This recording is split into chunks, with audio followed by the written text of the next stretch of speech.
자, 이제 우리 함께 말씀을 보겠습니다. 이사야 6장 1절부터 8절까지 말씀입니다. 네, 교독하겠습니다. 이사야 6장 1절. 우시야 왕이 죽던 해에 내가 본즉 주께서 높이 들린 보좌에 앉으셨는데 그의 옷자락은 성전에 가득하였고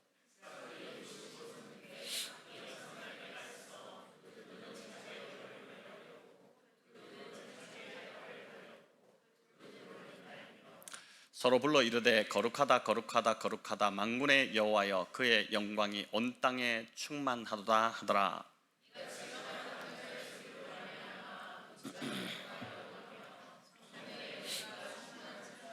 그때에 내가 말하되 화로다 나여 망하게 되었도다. 나는 입술이 부정한 사람이요 나는 입술이 부정한 백성 중에 거주하면서 만군의 여호와이신 왕을 배웠음이로다 하였더라.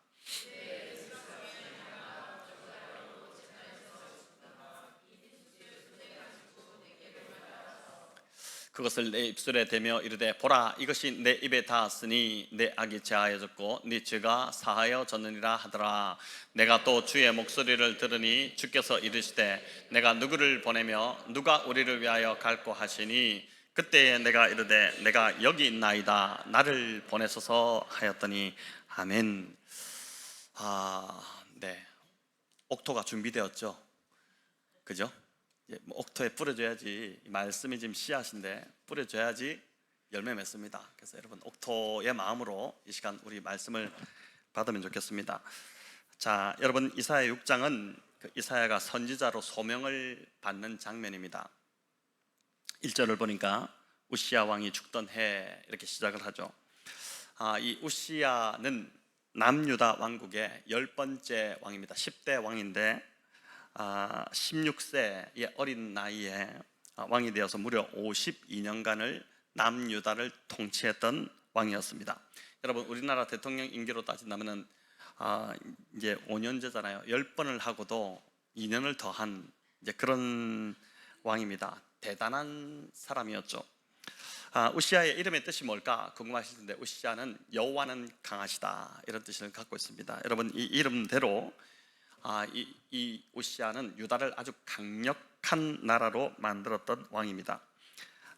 우시야의 통치는 주전 이제 792년부터 이제 740년 동안 52년간 지속되었는데 이 기간 동안 남유다 왕국은 아주 안정적인 정치를 기반으로 모든 분야에서 아주 눈부신 발전을 이루었습니다. 너무 살기 좋았던 시대, 그 시대가 바로 이제 이 우시야 시대인데, 그런데 유다가 이렇게 놀라운 성장을 이룰 수 있었던 배경에는 당시 근동의 지배자였던 이 아수르죠. 이 아시리아의 내부적 갈등이 일조를 했습니다.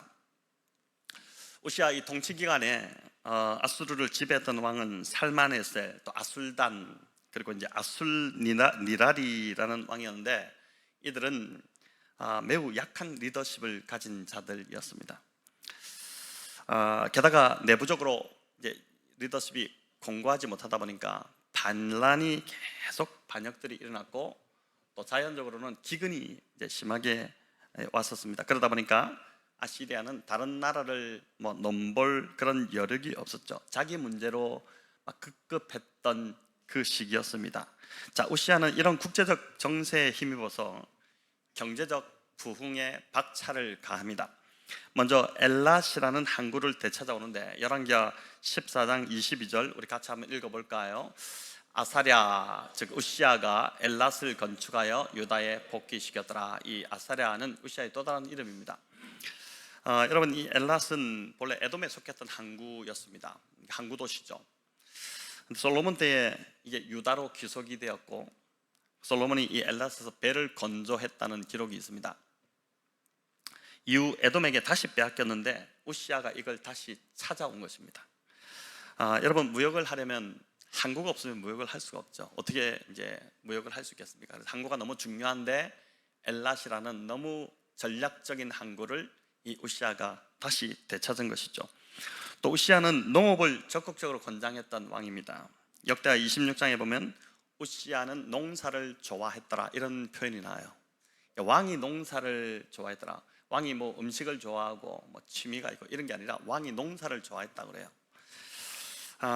여러분, 머리도 비상했지만 이 우시아는 아주 부지런했고 또 손재주가 보통이 아니었던 것 같습니다. 금손입니다. 만지는 것마다 다 잘 되는 금손.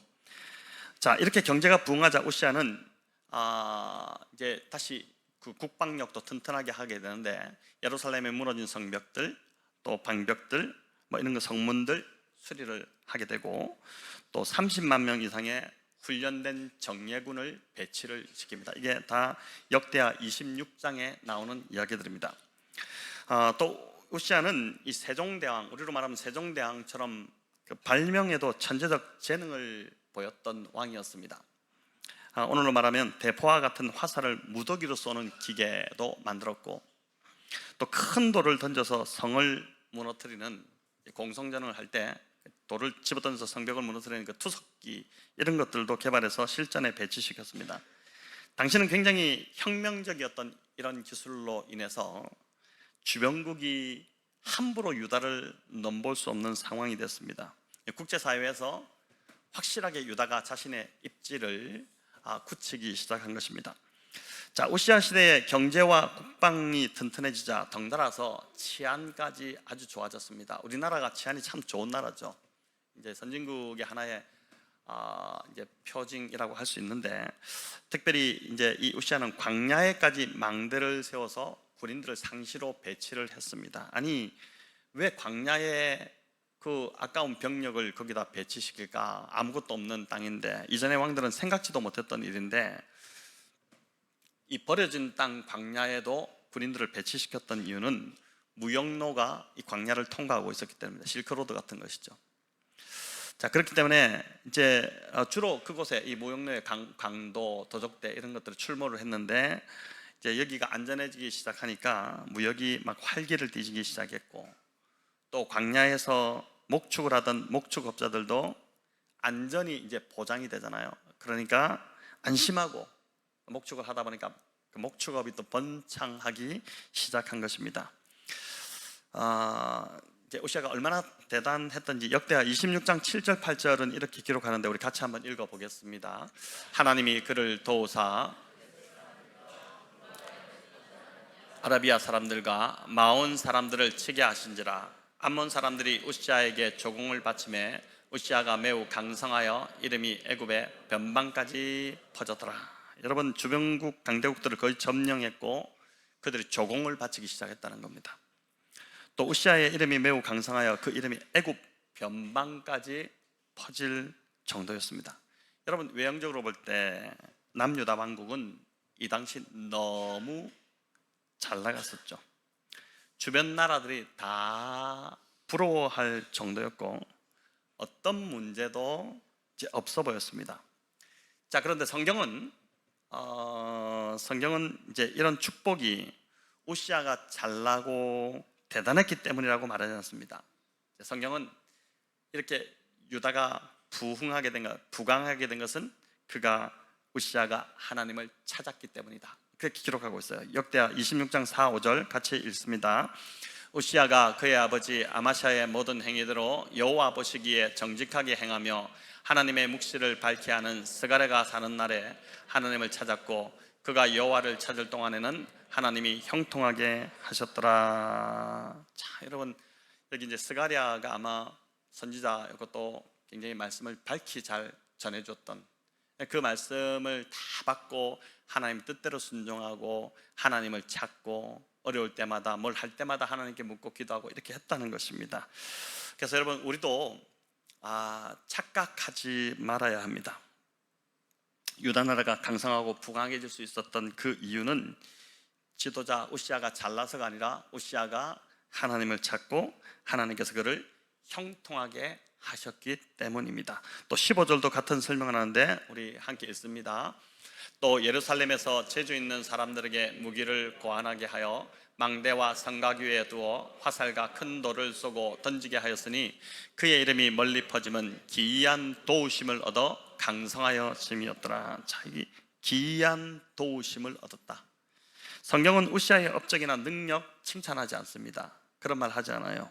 우시아가 강성해진 것은 오로지 하나님이 그를 기이하게 도우셨기 때문에 그렇다고 합니다. 그의 잘남, 그의 능력 때문이 아니라 하나님이 그를 도우셨기 때문에 부강하게 된 것입니다. 저와 여러분도 하나님이 지금도 기이하게 도우고 계시기 때문에 저와 여러분이 하시는 모든 일들이 다 잘 되고 있다고 믿습니다. 문제는 여러분 이로 인해 그의 마음이 교만해진 것입니다. 16절 같이 읽습니다. 그가 강성하여짐에 그의 마음이 교만하여 악을 행하여 그의 하나님 여호와께 범죄하되 곧 여호와의 성전에 들어가서 향단에 분향하려 한지라. 자, 여러분 여기 분명히 말하고 있잖아요. 그의 마음이 교만하여 악을 행했다 그러잖아요.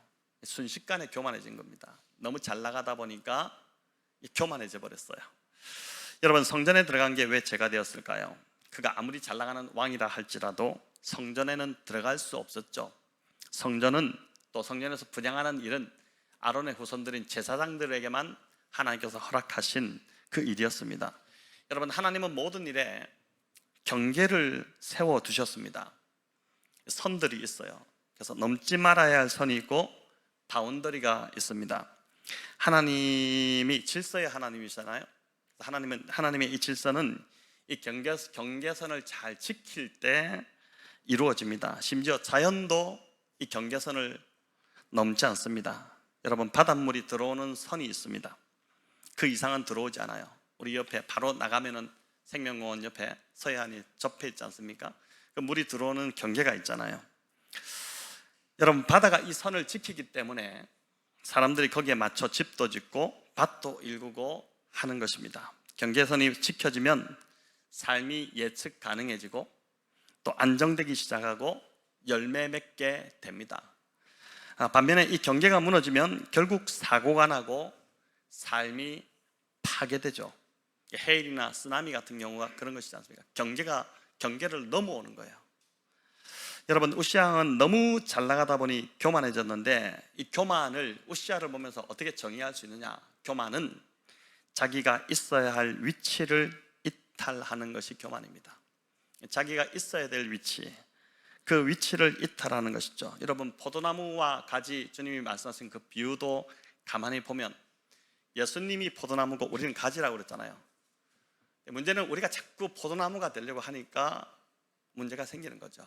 가지로서 주님께 붙어 있으면 많은 열매를 맺게 되는데 위치를 이탈하기 때문에 이런 일이 벌어지는 것입니다.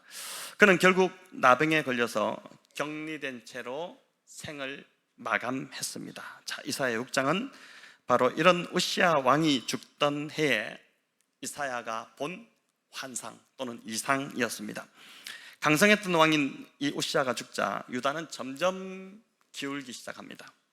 유다에 눌렸던 주변국들이 이제 기회가 왔다 고개를 쳐들기 시작했고 또 북쪽의 아수르도 좀 안정이 되기 시작하면서 유다를 서서히 넘보기 시작했고 그리고 동쪽에서는 신흥제국 바벨론이 일어나기 시작했고 또 남쪽에서는 애굽이 호시탐탐 이 유다를 노리고 있었습니다. 여러분 유다는 풍전등화와 같았고 이 유다의 앞날을 예측할 수가 없었습니다. 이게 우시아가 죽던 해 이사야가 이제 바라본 이사야가 함께 있던 그 상황이었죠. 자, 그런데 이런 외적인 것보다 더 큰 문제가 있었는데 당시 남유다는 겉으로 보면은 되게 잘 나가는 나라처럼 보였지만은 사실 부패할 대로 부패해져 있었고 정의와 공의가 완전히 다 무너져 있던 사회였습니다. 그래서 우리가 이사야 1장에서도 지난번에 살펴보았지만은 하나님께서 이들의 제사를 매우 역겨워하셨다. 더 이상 재물을 나에게 가져오지 마라. 내가 너무 역겹다. 너희들 제사를 내가 받고 싶지 않다. 그래서 안식일, 무슨 절기, 또 성일, 집회, 대회 이런 거 절대 모이지 마. 이제 더 이상 모이지 마. 난 더 이상 너희들 제사를 받고 싶지 않다. 왜냐하면은 삶이 무너져 있는 그 시대, 그 사람들이 와서 제사를 드리니까 얼마나 역겹습니까? 하나님 그거 받고 싶지 않다고 그렇게 말을 하실 정도였습니다. 백성들의 영적인 상태가 최악이었습니다. 남유다의 강력했던 지도자 우시아가 죽었고 나아가서 백성들의 영적인 내면의 그 상태는 완전 엉망이 되었던 그 상황이었습니다. 여러분, 역대하 26장 22절에 의하면 이사야는 궁중의 서기관이었고 우시야 왕의 그 역대기를 직접 기록했던 자가 바로 이 이사야입니다. 그러니까 가장 가까이에서 지켜봤기 때문에 우시야를 통해서 이 나라의 또 열국의 상황이 어떻게 돌아가는지를, 국제 정세를 너무 잘 알고 있었기 때문에 이 우시야의 죽음이 이사야에게는 굉장한 충격으로 다가왔을 것이고 또 매우 혼란스럽고 두려웠을 것입니다. 자, 이런 시기에 이사야가 성전에서 높이 들린 보좌에 앉으신 하나님을 봅니다. 여러분, 이게 은혜이죠. 이 이상을 하나님이 이사야에게 보여주시지 않았다면 이사야는 그 시기가 얼마나 두려웠을까요? 그 시기를 지나지 못했을 것입니다. 하나님이 그걸 보여주시면, 우리도 그렇잖아요. 너무 힘들고 어려울 때 하나님이 은혜를 부어주시거든요. 그 시기를 견딜 수 있도록. 마치 이제 이사야에게 그 이상을 보여주신 것인데, 이사야 6장 1절 우리 다시 한번 읽겠습니다. 우시야 왕이 죽던 해에 그의 옷자락은 성전에 가득하였고, 하나님이 어디에 앉으셨다고 합니까? 높이 들린 보좌에 앉으셨다죠. 여러분, 이 보좌는 그 왕이 앉는 자리입니다. 보좌, 왕이 앉는 자리인데 이 통치권을 상징합니다. 또 그 보좌가 높이 들렸다는 것은 하나님이 모든 왕들보다 더 높으신 왕이다. 하나님의 통치가 모든 왕들을 다 통치하신다, 그런 의미죠. 또 여기 그의 옷자락이 성전에 가득했다고 하는데, 이 옷자락은 긴 예복의 끝자락을 말해요. 바닥에. 어제도 제가 보니까 집에 가는 엘리베이터에서 이제 우리 한 아이, 동네 그 주민 아이가 탔는데 여자아이인데 바지가 바닥에 질질 끌려가지고 바닥을 청소하고 다니는 요즘 아이들 어딘데, 야 바지 좀 올려, 왜 이렇게 막 이렇게 했는데, 그 옷자락, 그 끝자락, 그게 옷자락이에요. 근데 이제 여러분, 고대 근동에서 왕의 예복이 길고 화려할수록 그 왕의 위엄과 영광을 나타냈거든요. 길게. 아마 고대의 왕들은 다 땅바닥을 다 질질 끌고 다녔을 것 같아요, 옷으로. 그렇게 했는데, 그래서 왕들은 이제 일부러 긴 예복을 입고 자신의 권세를 과시했습니다. 그런데 이사야가 본 것은 하나님의 그 옷자락이 성전을 가득 채웁니다. 옷의 끝부분인 그 옷자락만으로도 성전을 가득 채울 만큼 하나님의 위엄과 영광이 너무 크다는 것입니다. 이는 또한 하나님의 임재가 그 성전에 가득했다는 것입니다. 땅에서는 우시야 왕이 죽었습니다. 땅의 왕자는 비어 있습니다. 이 일이 이사야에게는 매우 충격이었고 걱정과 두려움, 불안함 이런 것이었죠. 우시야의 통치가 사라졌기 때문에 대적들이 곧 밀고 들어오겠다, 주변국들이 곧 쳐들어오겠다. 하지만 하나님은, 땅의 왕 우시야는 죽었지만 하늘의 영원하신 왕 하나님의 통치가 계속되고 있다는 것을 보여주신 것입니다. 유다를 우시야가 통치한 줄 알았지, 내가 통치하고 있다. 영원하신 왕, 만왕의 왕이 이 유다뿐만 아니라 온 열방을 통치하고 있다. 그래서 땅의 왕자는 비어있지만 하늘의 보좌는 결코 비지 않을 것이다. 영원히 비지 않을 것이다. 그 이야기를 하는 것입니다. 여러분, 이어 2절은 천사와 같은 존재인 스랍들이 등장합니다. 스랍. 이 스랍들은 보니까 이제 6날개를 가졌다고 하는데 어떻게 생겼는지가 참 궁금합니다. 보고 싶죠.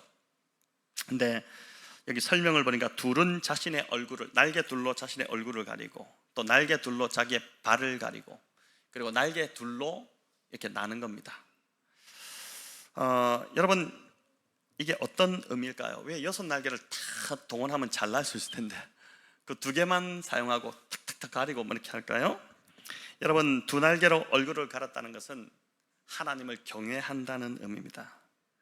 감히 천사조차도 쳐다보지 못할 정도로 하나님은 크신 분이시고, 감히 그 얼굴을 바라볼 수가 없을 정도로 높으신 분, 그분이 하나님이란 거예요. 여러분, 이전에 왕이 행차하실 때 왕이 나가신다, 가마가 쫙 나가면은 백성들이 어떻게 합니까? 다 엎드려서 쳐다보지도 못하죠. 고개를, 눈도 못 뜹니다. 고개를 숙이고 지나갈 때까지. 그걸 엎드리지 않고 빤히 쳐다보고 있으면 바로 목이 날아갑니다. 왕이 그 정도였는데 이 천사가 지금 가리는 거예요. 도저히 볼 수 없어요. 정말 경외함의 대상이 되시는 분이다. 또 두 날개로 발을 가렸다. 이것은 자신을 낮춘다는 겸손의 표현이라고 합니다. 낮추는 거예요. 이어 두 날개로 날면서 하나님을 찬양합니다. 여러분, 두 날개로 난다는 것은 지금 하나님의 일을 하고 있다는 겁니다. 두 날개로 날면서 하나님을 찬양하는 사역을 하고 있는 것이죠. 근데 순서가 중요합니다. 먼저 자기의 얼굴을 가리고, 이어 발을 가리고, 그리고 나서 두 날개로 날고 있다고. 이 딱 순서가 그래 나와 있어요. 여기 보면 하나님을 믿는 저와 여러분도 이 순서가 참 중요합니다. 사역보다 중요한 것은 먼저 하나님을 예배하고 경외함으로 하나님 앞에 서는 것입니다. 또 겸손히 하나님 앞에서 자신을 낮추는 겁니다. 여러분, 이것이 되어야지만이 하나님을 섬길 수 있다는 것이에요. 거룩하신 하나님을 날마다 만나는 사람만이 하나님께 순종할 수 있고 섬길 수 있다는 것입니다. 정말 겁없는 사람들이 이런 것 하지 않고 그냥 막 섬긴다고 뛰어들어요. doing보다 중요한 것은 being입니다. 하나님 앞에, 말씀 앞에 먼저 머물면서 그분의 거룩하심 앞에 경외를 표하고 정말 하나님 앞에 영광을 들려드리고 자신의 낮음을 인정하고 그리고 나서 하나님께 쓰임 받는 것입니다. 여러분, 여기 보니까 스랍들은 날기만 하지 않았습니다. 하나님을 전심으로 찬양합니다. 우리 3절을 같이 한번 읽어볼까요? 서로 불러 이르되 거룩하다 거룩하다 거룩하다 만군의 여호와여 그의 영광이 온 땅에 충만하다 하더라. 자, 이제 거룩하다 거룩하다 찬양을 하고 있는데, 여러분, 한 사람이 이제 천국에 들어가기 위해서 줄을 섰습니다. 천국에 들어가는 줄이 쫙 길게 있는데, 이 이야기가 이제 바실리아 실랭 그 자매회 안에서 이제 가르침 중에 나오는 이야기 중에 하나인데, 줄을 길게 섰는데 이제 드디어 자기 차례가 됐어요. 천국에 딱 들어가는, 요 문만 넘어가면 천국입니다. 근데 자기 앞에 사람이 딱 들어갔는데 천국의 소리가 막 들려오는 거예요. 대단한 천사들의 환호 소리와 천사들이 막 찬양하는 소리가 막 너무 큰 소리가 들려옵니다. 그러니까 이 사람이 주눅이 들어버렸어요. 나는 그 다음 내 차례인데 들어가면은 조그만 소리가 날 것 같고 아무도 나를 환호해 주지 않을 것 같고 내가 살아온 거 생각한다면 너무 나는 아닌 것 같은데, 이런 막 두려움, 불안함에 이제 천국에 그래도 입성을 했습니다. 탁 천국에 들어갔는데 앞에 사람보다 한 2배 큰 막 천사들의 환호와 찬양과 막 이게 나오는 겁니다. 안심이 되었죠. 살았다, 살았다. 여러분, 나중에 우리가 어떻게 될지, 살았다 이렇게 하고 너무 감사하고 기뻐하고 있는데, 그래서 이제 좀 여유가 생겨서 천사들이 도대체 뭘 이렇게 찬양하나, 자기를 막 너무 환호해 주는 것 같고 정말 자기의 찬양하고 이런 것 같으니까 뭘 이렇게 하나 가만히 들어보니까 뭐라고 하냐면, 저렇게 나쁜 죄인도 이 천국에 받아주신 하나님이 얼마나 위대하신가. 여러분 아시겠어요? 사람을 찬양한 게 아니고 하나님을 찬양하더라면 저렇게 죽을 죄인도, 저거 죽일 놈 같은 죄인도 저렇게 구원시켜 주셔서 이 천국에 받아주신 우리 하나님이 얼마나 대단하신가. 그러니까 앞에 들어간 사람보다 2배로 또 환호했다잖아요. 2배로 더 나쁜 놈이에요. 이건 사실은 들어갈 수 없는 인간인데 어떻게 은혜로 들어가가지고 그렇게 해서 환호를 막 했다. 그러니까 천사, 이 스랍들 여기도 보면 하나님을 찬양하는 거예요. 하나님. 우리가 참 너무 자기중심적입니다. 모든 것을 다 자기가 중심돼서 찬양받으려고, 자기가 그런 영광을 받으려고 그렇게 하잖아요. 근데 그게 아니라니까요. 이 스랍들이 하나님을 찬양하고 있지 않습니까? 여러분, 4절은 이 스랍들이 얼마나 전심으로 하나님을 찬양했는지를 보여주는데, 우리 세 번역으로 같이 한번 읽어보겠습니다. 우렁차게 부르는 이 노랫소리에 문지방의 터가 흔들리고 성전에는 가득 찼다. 여러분, 우렁차게 부른다고 하잖아요. 우렁차게. 스랍들이 얼마나 우렁차게 불렀는지 문지방의 터가 다 흔들릴 정도였다고 합니다. 우리 금요기도에도 찬양을 정말 열정적으로 하고, 주일도 오늘 찬양 막 했는데 우리가 막 그렇게 한다고 나서 저기 앞에 입구가 막 흔들리고 이렇게 하지 않잖아요. 얼마나 열정적으로 찬양했으면 이렇게 막 문지방이 흔들릴 정도였겠습니까? 여러분 스랍들이 이 정도라면 사실은 더 큰 은혜를 입은 저와 여러분은 말할 것도 없을 것입니다. 우리가 정말 뭘 해도 열정적으로 전심으로 하나님을 섬겨야 되는데, 어제 서울영농교회 권사님 한 분과 또 그 따님 되는 저희 고등부 때 제자였던 그 자매가 이제 저희 교회 두 분이 다녀가셨는데, 매주 콩나물 국밥 아이디어를, 그 콩나물밥 그 아이디어를 제공해 주신 권사님입니다. 저희 교회가 세워질 때도 이분이 진짜 기도를 많이 해주셨어요. 정말 기도를 많이 해주셨고, 그래서 이제 어제 교제를 나누는데 토요일인데 어제 한 3시간을 이야기를 하다 가셨어요. 6시 한 반쯤에 돼 가셨는데, 이제 참 많은 도전이 있었습니다. 여러분, 이분이 이제 1950년생이세요. 시무권사 은퇴하신 지금도 매일 목요일마다 부침개 전도, 또 붕어빵 전도, 뭐 이런 전도를 하고 계셨습니다. 열정이 얼마나 넘쳐나는지, 여름이 되면 이 부침개 이게 쉽지 않으니까 뭘 하냐면은 계란을 이렇게 삶아가지고 전도지에 하나씩 넣고, 아침에 그 논현동에, 그 서울 논현동 그 한복판에 학동역에 그 논현동 뒷골목이 옛날에 다 주택가 있지만 지금 다 사무실로 바뀌었잖아요.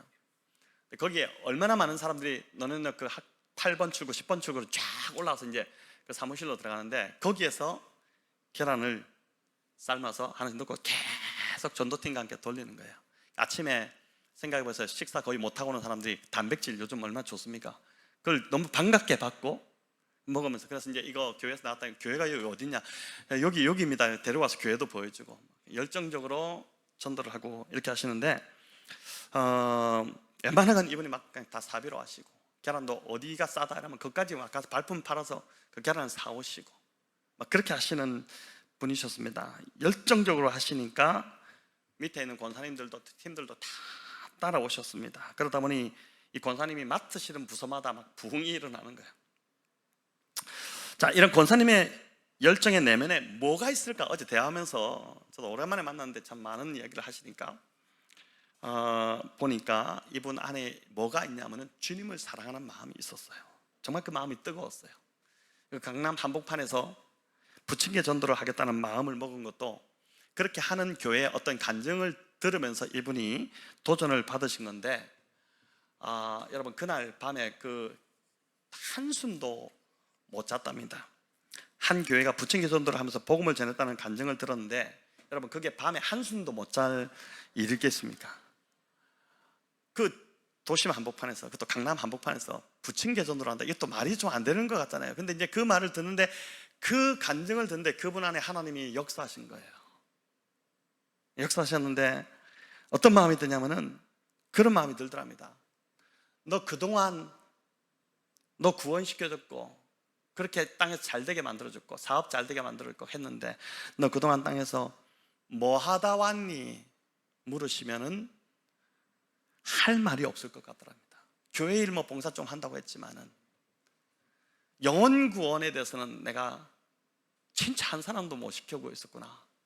그게 오는데 막 낯 뜨겁고 그래서 그 밤에 진짜 1분도 한숨도 못 자고 밤을 꼬박 새고 나서 6시쯤에 집에 마루 쪽에 거실에 나가서 한 2시간을 하나님 앞에 회개하고 눈물을 흘리고 기도하고, 그리고 주신 마음을 가지고 주님, 제가 이거 하겠습니다. 그렇게 이제 결정을 했다는 겁니다. 주님께 죄송하기도 하고, 또 이제 받은 은혜를 보답하지 못하고 영혼 구원도 못 시키고 있는 그 마음이 너무너무 이제 막 마음을 때린 거죠, 하나님의 그 은혜가. 그래서 여전도에 나누고, 이분이 무려 여전도 나누니까 막 그래 하자 막 이렇게 돼가지고 부침개 전도를 하자 이렇게 된 거예요. 나이 드신 이제 권사님들인데, 그렇게 해서 무려 이분들이 바로 시작하지 않고 8개월을 함께 기도하고 시작을 하셨습니다. 여러분, 오늘 본문에 이 스랍들이 우렁차게 찬양을 드린 것처럼 이 권사님들도 정말 자신의 전심을 드리고 싶었던 것이죠. 근데 그게 열매가 맺히기 시작한 것입니다. 여러분, 제가 있을 때만 해도 그 직장인 예배가 수요일 날 할 때 한 6, 70명 이렇게 많이 모였거든요. 점심 밥도 주고 이렇게 하는데 그게 8명으로밖에 안 모이고 있다는 거예요. 이 8명 너무 떨어졌잖아요. 이제 그걸 너무 안타까워하셔서 이제 아침마다 계란 돌리고 겨울에는 붕어빵 돌리고 부침개 해가지고 건물 찾아 사무실 들어가면서 이거 드시라 하고 여기 교회 있다 하고 직장인 예배 있다고 나오라고 하고 이렇게 하니까 지금 이제 40-50명까지 회복됐다는 거예요. 참 놀라운 여러분 열정이지 않습니까? 또 권사님 중에 비교적 몸이 좀 젊은 분인데도 몸이 아픈 분이 있었답니다. 병이 있어서. 그 후배 권사님 바라보는데 너무 마음이 좀 안타까워가지고 안쓰럽기도 하고 해서 이분이 뭐라 했냐면, 누구누구 권사 주의 일 하면 아픈 몸도 나 주의 일을 하면 돼. 아픈 몸도 다 낫는단 말이야. 그렇게 이제 봉사로 불러냈는데, 그분이 처음에는 막 주저주저 했는데 진짜 이 나와서 봉사하다 보니까 몸이 다 나아버린 거예요. 그런 기적들이 막 경험되기 시작하니까 또 그게 간증이 되기 시작하고 된 거죠. 여러분, 오늘 이 스랍들이 가졌던 열정처럼 이 권사님이 연세가 지금 77세입니다. 어제도 오시는데 거의 소녀 같아요. 네, 어제도 여기 배우까지 오시면서 그냥 오지 않고 수박을 큰 거를 막 4통을 이게 사갖고 오셨습니다. 그래서 제가 그 수박을 보면서 저 열정 수박이다 열정 수박이다 저거는, 그렇게 했는데 오늘 성도님들 나눠 드시라고 사오신 것입니다. 여러분, 오늘 밥이 없습니다. 수박으로 배를 채우시기 바라고 나가셔서 또 그렇게 하시면 좋겠습니다. 어제 유치부 여름 성경학교가 잘 마쳤는데 우리 교사 선생님들이 정말 어제 열심히, 또 우리 섬기시는 분들이 열심히 밥도 해주시고 다 했습니다. 제가 어제 그 섬김들을 이렇게 보면서 뭘 느꼈냐면은, 우리 아이들 정말 복받은 아이들이다, 우리 아이들 정말 행복한 자녀들이다, 이런 생각을 했습니다. 어디 가서 아이들이 이런 사랑을 받을 수 있을까? 그래서 이제 지금 부모는 믿지 않는데 민서나 이런 아이들 왔잖아요. 민서 친구도 어저께 또 오고 말이야. 아이들이 와서 이제 같이 또 하고 이렇게 했거든요. 저는 저희 교회가 오늘 본문의 이 스랍들처럼, 또 어제 오신 그 권사님처럼 여러분 정말 더 열정적으로 주님을 섬기는 교회가 되기를 소망합니다. 전심을 다해서 여러분 주님을 섬길 때 우리 안에도 기쁨이 충만하게 넘쳐날 줄을 믿습니다. 자, 이제 5절은 하나님의 영광을 본 이사야의 탄식인데 우리 같이 한번 읽어보겠습니다. 나는 부르짖었다. 재앙이 나에게 닥치겠구나. 이제 나는 죽게 되었구나. 나는 입술이 부정한 사람인데 입술이 부정한 백성 가운데 살고 있으면서 왕이신 만군의 주님을 만나 뵙다니. 여러분, 하나님을 만난 사람들의 공통적인 특징이 있습니다. 그 뭐냐면은 자신이 얼마나 죄인인지가 처절하게 깨달아진다는 거예요. 누가복음 5장에도 이제 베드로가 동일한 고백을 하잖아요. 밤새 고기를 한 마리도 못 잡았는데 주의 말씀에 순종해서 여기 내려라 이렇게 하니까 내렸는데 들어오는데 그물이 찢어질 정도로 고기가 많이 잡혔죠. 여러분, 그랬을 때 베드로가 고백을 하는데 누가복음 5장 8절 우리 같이 한번 읽어보겠습니다. 시몬 베드로가 이를 보고 예수의 무릎 아래에 엎드려 이르되 주여 나를 떠나소서 나는 죄인으로소이다 하니. 베드로 역시 자신이 죄인이라고 고백하고 나를 떠나소서라고 고백합니다. 여러분, 거룩하신 하나님을 뵈니까 자신이 죄인이라는 사실이 고백이 되죠. 그러니 너무 두려워서 죽을 것 같으니까 떠나달라고 하는 겁니다. 이사야도 마찬가지였죠. 거룩하신 하나님을 뵙고 나니까 화로다 나여 망하게 되었도다. 이 참 표현이 화로다 나여 망하게 되었도다. 이 고백이 절로 나온 것입니다. 자신이 죄인이라는 것이 너무 깨달아지니까 이 죄인이 하나님 앞에서 살지 못하겠다, 나는 지금 화가 미치겠다, 이 정도까지 두려움이 임한 것이죠. 여러분, 옷에 오물이 묻었는데 집안에서 어두워서 표가 잘 안 나다가 불을 켜니까 이게 묻었네 이런 생각이 드는 게, 아침에 저도 보니까 뭘 칠칠밖에 이게 바지에 묻혔더라고요. 앉아 있는데 이게 옷이 진하니까 안 보이는데 빛 가운데 보니까 보이는 거예요. 근데 이게 밝은 햇빛 가운데 나가면은 환하게 보이잖아요. 그럼 옷을 빨지 않을 수가 없죠. 그걸 묻히고 계속 다닐 사람 없잖아요. 여러분, 마찬가지로 빛 대신 하나님을 만나면 우리의 죄성이 드러나 견딜 수가 없게 됩니다. 견딜 수가 없게 돼요. 회개하지 않고는 견딜 수가 없는 것입니다. 그래서 하나님을 만날 때 공통적으로 자신이 죄인임이 깨달아지고, 그래서 회개하지 않고는 견딜 수 없게 만드는, 이게 모든 하나님을 만나는 사람들 안에 공통적으로 나타나는 증상이에요. 그러면서 십자가를 경험하는 것입니다. 여러분, 그런데 왜 하필 이사야가 나는 입술이 부정한 자다 이렇게 고백했을까요? 사람의 대부분 실수는 말 때문에 생겨날 때가 많습니다. 입이 문제입니다. 입이 문제예요. 그래서 잠언에는 죽고 사는 것이 어디에 달렸다고 합니까? 혀의 힘에 달렸다, 그렇게 나와요. 죽고 사는 것이 혀의 힘에 달렸다. 또 미련한 자의 입은 뭘 쏟는다고요? 미련을 쏟는다고 그래요. 또 야고보서는 말에 실수가 없는 자가 곧 온전한 사람이다. 말이 얼마나 중요한지를 보여주죠. 말은 사실 내면의 인격이 표현되는 것입니다. 복수심에 가득 찬 사람들, 이 안에 지금 복수심이 가득한 사람들은 말 한마디 한마디 속에 복수심이 툭툭 튀어나옵니다. 또 마음에 원망이 가득 차 있는 사람들 있습니다. 그런 사람들은 말을 할 때마다 사람 탓하고 원망하는 말이 튀어나옵니다. 반대로 은혜가 충만한 사람들, 은혜로운 사람들은 은혜로운 말을 내게 되는 것입니다. 여러분, 말이 참 중요합니다. 그래서 칼의 상처는 아물어도 말의 상처는 아물지 않는다, 이런 말을 하잖아요. 저와 여러분의 말이 사람을 세우는 말, 또 긴장을 풀어주는 말. 여러분, 어떤 사람이 말하면은 그 사람 말 한마디 들으면 막 긴장되고 걱정되고 두려워지고, 그런 말은 진짜 좋지 않은 말입니다. 사람의 긴장을 풀어주고 또 안심을 주고 또 하루를 빛나게 하는 그런 축복의 말이 저와 여러분의 말이 되기를 바랍니다. 여러분, 이사야가 입술이 부정하다고 한 또 다른 이유는 그가 하나님의 말씀을 대언하는 선지자였기 때문입니다. 지금까지 자신은 하나님 말씀을 바르게 대언하는 자라고 생각했는데 하나님 직접 대면하고 보니까 자신의 입술이 너무 부정하다는 것을 깨달은 것입니다. 여러분, 이걸 깨닫는 게 복입니다. 정말 어떻게 내가 이런 자구나, 이걸 깨닫는 게 복이에요. 여러분, 그래야 사람이 겸손해지고 하나님을 더 의지하게 되고 실수를 하지 않게 됩니다. 무엇보다 성령의 다스림을 받아야 합니다. 그래야 내 속에 있는 독소들, 악한 것들, 여러분, 그것들이 입 밖으로 나오지 않게 돼요. 성령의 다스림을 받지 않으면 우리는 안에 있는 것이 더러운 것밖에 없잖아요, 사실. 이게 막 나오는 거예요. 그래서 성령의 다스림을 받아야 됩니다. 그게 나오면 관계도 망치고 나도 망치고 인생도 망치고 그렇게 되는 것이죠. 그래서 마음이 힘들 때는 그 마음을 성령님 앞에 가져가야 돼요. 가져가서 성령님, 이 마음 안에 있는 약한 것들, 독한 것들, 이것들을 좀 다스려 주십시오, 이렇게 기도해야 되고, 차라리 입을 닫는 게 지혜입니다. 말을 많이 하지 말고 입을 닫는 게 지혜예요. 자, 이사야가 자신의 입술이 부정함을 이렇게 고백하자 스랍 중에 하나가 제단에서 핀 숯을 가져와서 이사야의 입술에 탁 댑니다. 얼마나 뜨겁겠어요. 탁 대면서 내 입이, 내 악이 제하여졌고 내 죄가 사하여졌다, 이렇게 선언합니다. 여러분, 여기 핀 숯은 죄를 소멸하고 태우는 성령님입니다.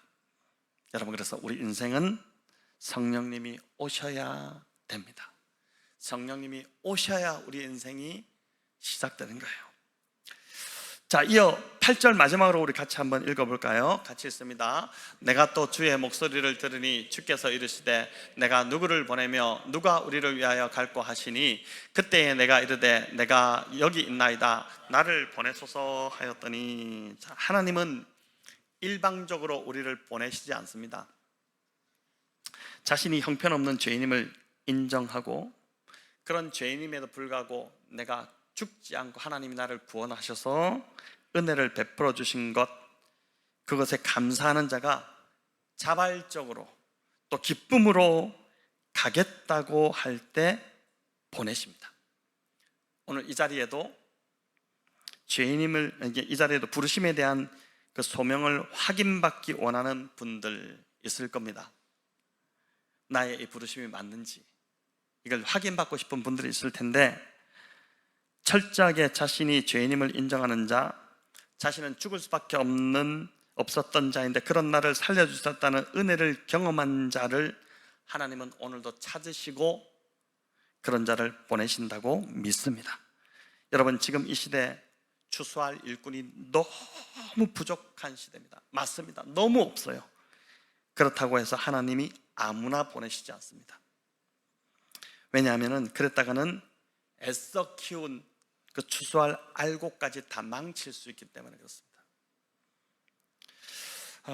우리가 하나님께 쓰임받기 전 우리 자신이 죄인임을 깊이 인정하는 시간이 필요합니다. 이거를 거쳐야 돼요.